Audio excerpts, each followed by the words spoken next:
a few of those from the airports, actually. Today is a trip to a work site, which is not a big deal. That's, I got to make a few stops, but, I'm going to be local today, which is nice. So, folks, there's a company. It's a safety company, right? So you hire them to do safety audits and whatnot for your locations. I'm not going to say who they are. They have a very distinct color of their shop pickups. Hey, what's going on? Good morning, Coffee. Good morning. Hey, Demo Man, what's going on? Hey, TD. Hey, Sway. They have a distinct color to their vehicles. I'm just going to say that. I'm not going to out them. But this safety company has had so many wrecks. And now it's become a funny thing on Facebook where people would be like, oh, I was driving to a work site and safety company X just had another wreck. And in one case, the two safety pickup trucks crashed into each other all by themselves. So it wasn't like, oh, well, somebody hit the safety guy. No, the safety people hit each other. And it's like, what? You're the safety guys. You're not supposed to do that, right? But apparently they did. I'm assuming those guys got fired. People need to pay, and granted, yeah, I'm saying this during a live stream, but people need to plan their trips carefully. If you're going to be on the phone, you're going to be on any kind of video conference, because this could easily be a Teams call. You want to be able to have your hands free. You want to be able to have your hands on the wheel, your eyes down the road. And, if you got to look over briefly to see something going by, that's... But I'm noticing people are losing their marbles a bit on the road. So I parked yesterday. I went to a grocery store. And I parked in a spot, and this is the second time now people have flipped out. Hey, Winning Streak. I parked in a spot. I was in my lines, and I had room on both sides, right? So I parked pretty even. The truck next to me parked crooked. They were like almost over the line. And then they left me a note saying I parked like shit. And I'm like, you fucking kidding me? You were the crooked one. It reminds me of the Chick-fil-A woman who we parked in our lines, and she came out yelling because we parked too close, like, leave a spot. Woman, it's a fucking parking lot. We can park wherever we want, unless it says handicap or for veterans or something. Hey, Pilgrim. People are overreacting to the dumbest shit lately. And I'm noticing it more manifest itself on the road, and maybe I'm seeing it on the road because I'm on the road so much, whether it's family or person or work, whatever. I'm noticing so many, I'm noticing a lot of road ragers, and then they get in wrecks. This is what blows my mind. So we've had some colleagues, from a company that we're all, we all work together at some point or another. Show you the pics of my what? Yesterday from a big box store that was on full lockdown. Yeah. So, hey, Ohio. So, there were two vehicles in a convoy of a company that I've dealt with before. And the guys were going to a work site. They were in convoy, and that company has cameras looking, they have the dash cams and the crew cam to make sure, and the way it's set up is if, the camera, it's AI, right? So if the camera notices, you're falling asleep or you're weaving, it starts giving you alerts, like, wake the hell up. And then it'll actually bing you and tell you, pull over, right? Or it'll notify a manager or the dispatcher on call, like, hey, this truck's all over the road. These guys need to pull over, which is great. For a company vehicle, great. Hey, Neil. So anyway, the guys had just come from 12 hours off, right? So they're in convoy the way they're supposed to, speed limit the way they're supposed to. Oncoming lane is a semi. The investigation showed the semi was in compliance. He was on his side of the road. Driver was properly rested. He had caffeine in him, no drugs, anybody. And this peanut head, third-party civilian citizen, whatever, in an SUV who woke up late for work, hey Moldy, is hauling ass at double the speed limit. The speed limit here is 70. They're saying he was doing 105 down this 3-lane road. And he tried to overtake the semi with the pickups oncoming. And normally if I overtake a semi on a 2 or 3-lane road, I'm gonna kind of go to the side and look and see, gee, is there anyone coming my way? I don't want to go in the left lane to the oncoming traffic and here comes another semi, right? Because now I've screwed everyone. He didn't check. He tried to squeeze around. He clipped, or she, when she pulled back to the right, she clipped the semi in the front right tire. So the semi lost control and he wound up in the dirt. Then she started a spin and hit both the crew trucks and sent them rolling into the grass. So each crew truck had 4 guys. So 8 guys wound up in the emergency room getting checked out. The semi guy didn't get hurt, but his rig got totaled. And then she went spinning into the divider and then flipped her car over and totaled her vehicle, and she wound up in the hospital as well. All because she didn't wake up in time and was impatient. You know, and I just don't understand that. It's like, so you're going to be 10 minutes late to work. Guess what? Now you've had an accident. Now you're really going to be late for it, because guess what? You're going to be in the ER for 4 days. That's assuming you don't die or kill yourself. You're probably going to get a ticket or a felony for reckless driving, because you get a ticket for reckless driving until you hurt someone. Hey, Moldy, good deal. Congrats. Well, that's the thing, Neil. If the police find, and both the semi and the crew trucks had dash cams, so they recorded the whole thing. If she's found to have been negligent, hey, Jules, that's a felony because she put people in the hospital. So if she crashed all by herself, that would be a misdemeanor. You'd get a ticket for being an idiot. The fact that you hurt other people, now you're it's like manslaughter, right? I mean, they didn't kill anyone, but manslaughter, if I recall correctly, is I didn't mean to kill someone, but my stupidity caused someone to get hurt or killed. I'm liable for that. Same thing with driving, right? Negligent driving or I forgot the specific charge. But yeah, so because I'm in a crazy beyond the road. And I thought it was a woman. It could have been a guy. I've seen guys drive like that. It's just stupid though that, you know, so you were 15 minutes late. Hey Rachel, howdy. No, I appreciate that. It's just, why? Folks, look, if you're, and I've seen this in Dallas and Houston, and I don't know why they do this. I know they do it in New York too. Someone on the left lane realizes their exit's coming up. So what do? They cut across all 3 lanes trying to make the exit and get in a wreck. And then they hurt people, right? And to me, stupid. I'm in the wrong lane and I'm like, oh shit, there's my exit. I'm just going to keep going. I'm just going to keep going. I'm not going to pull over to the side. Get the fuck out of the way. Yeah, that's basically it, winning streak. I'm not going to cut across 3 lanes and kill someone's kids in a minivan because I missed the exit, right? If I'm late for an appointment, I'll just call the person and say, hey, there was some construction and I got hung up. You know, you can come up with a little white lie, not that we should lie, or just say, hey, I missed the exit. Somebody was in my way. I'm going to be 10 minutes late. I didn't want to cut across 4 lanes of traffic. Most people will be like, yeah, no, don't get in a wreck. That's silly. We'll wait for you, you know, or the reschedule. Okay, so now I got to reschedule whatever I'm doing. Leave with enough time. I don't understand why people get up late for work and then they drive like maniacs through subdivisions.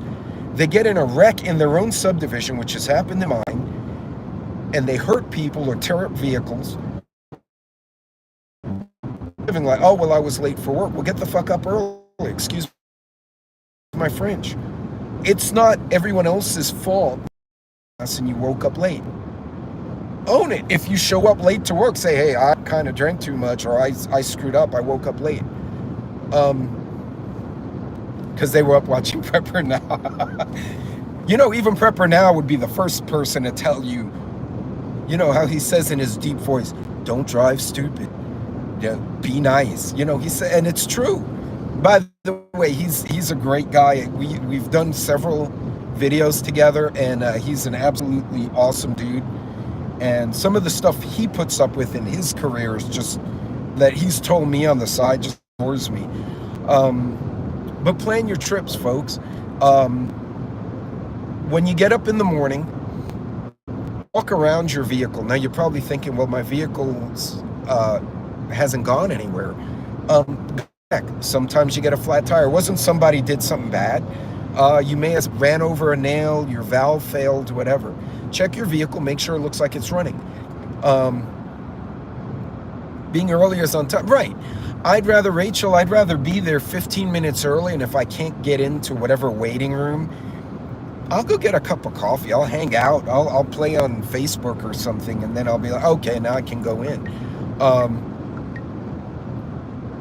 Oh yeah, he's oh God, he's like he's a mimic. Like he will imitate certain other people, and I'm like, wow, that was really good, dude. Like if you ever stop what you're doing, you could do stand up, and people would absolutely roar with some of the stuff he said.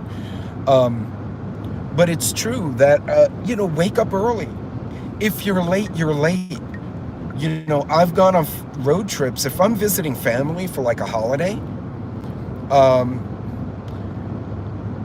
I want to get there in one piece. I don't want to, how did I say it to my wife the other day?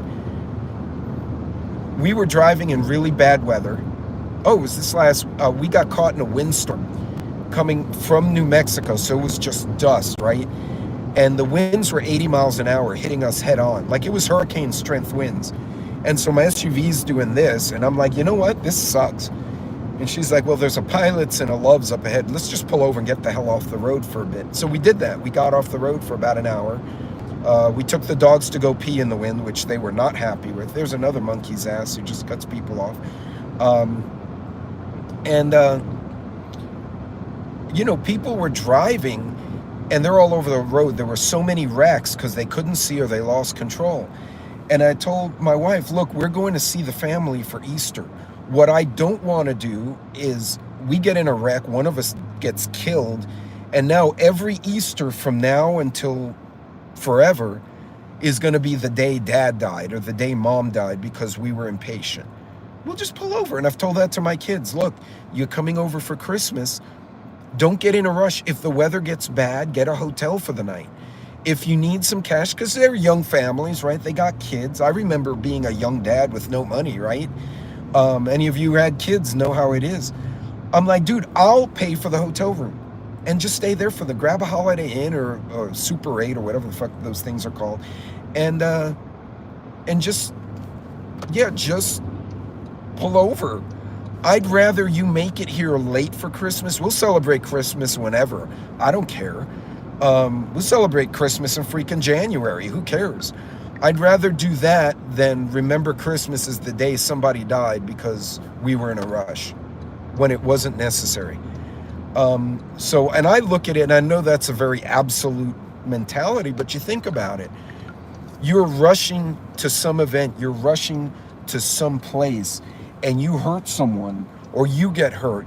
Your family, the people you love, will have to carry that because you made a bad call. And I don't, hey, Tracy K, I don't want them to deal with that, right? If I miss a turn, I miss a turn. If I show up late, I show up late. Now, I'm pretty much a stickler, much like Rachel. I like to show up early. I like to give myself extra time because you get into weather. You have to pee. Somebody ate the wrong taco and you're halfway in the middle of nowhere, which has happened to Sassy. And all of a sudden she's like, I'm going to shit the truck. And you're like, well, shit. Well, we got time. We just got to find a place to hide and park. And for the record, much to her dismay, there is a farm known as the Poop Farm because that's pretty much where we pulled in. And that's, this has happened to me also at work sites. You get to a work site and you're like, there's no toilet here. And I've been on the road for 4 hours and I got to go potty. So I have a little shovel and toilet paper in the back, not just for prepping, because sometimes you just got to poop somewhere you don't want to, but you got to. More stops you have to, right, Rachel, absolutely too. And then we were traveling with the 4 dogs, right? So they'd pass out in the car, and then they wake up, and they're like, we got to pee, and so they do the song of their people in the back, and then they fight with each other because they get angry.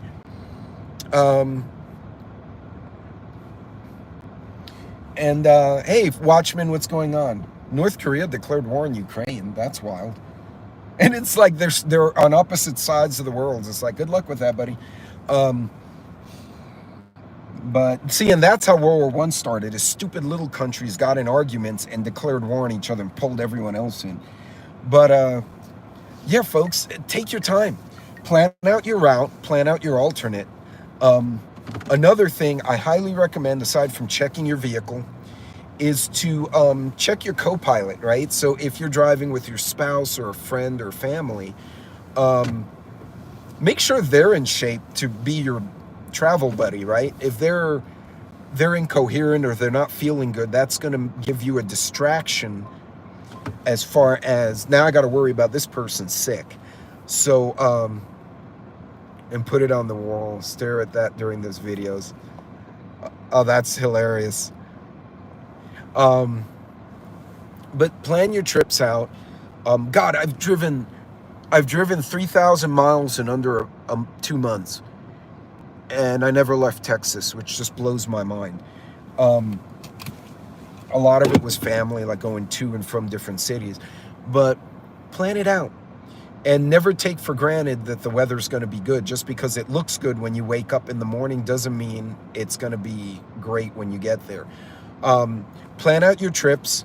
Have an understanding of what your mileage rating is for your vehicle so you can plan out gas stops along the way.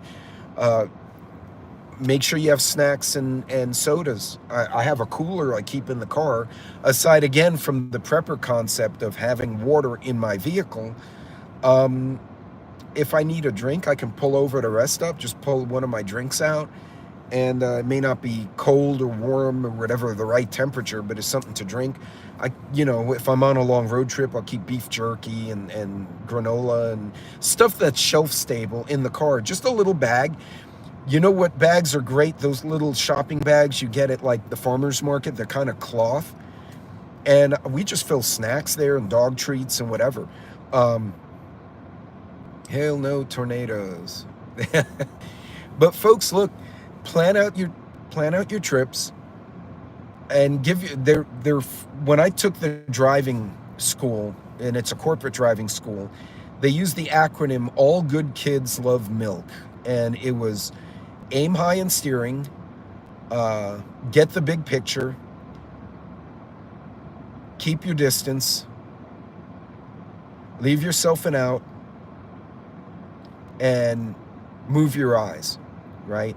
So aim high. In other words, don't look at the ass end of the vehicle in front of you. Look down the road so you can see everything in periphery. Make sure you have an out, right? So if you're in the left lane and you get crowded in, I like to move to the right because my out is into the shoulder, right? So if they have a wreck in front of me, hey, Don, hey, XNYC, I can go to the right, get the hell off the road. So you have that. You also want to keep your eyes moving. In other words, don't get zoned out when you're on the road and then you get kind of like spaced out on the damn lines going by. That when they say keep your eyes moving, every 5 seconds check one of your mirrors or check your speed, so that way you're consciously forcing your eyes to move and it keeps you aware. Hey, oops.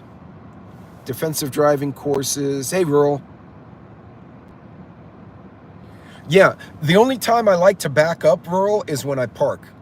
I like to back in because that way when I drive, my first move is forward and I can see all the vehicles and I can make eye contact with the drivers if I need to signal them with my hands. Hey, Wisconsin, also, if I'm in an urban environment and I back in and someone runs at my vehicle, I more than likely will see them If I back against the wall, they're going to come at me from the front. I'll put that damn thing in drive and pull far. I'll run someone over if they try to break into my car, right? So it's a safety and a security thing. But other than that, you should never go backwards unless you have a spotter. Ideally, you shouldn't. But in any case, folks, plan out your trips. People are acting really wild. I did take the Smith course, and that's a good course. Those of you who have never taken the Smith driving school, there are some variations on YouTube. I can't remember what the guy's name is.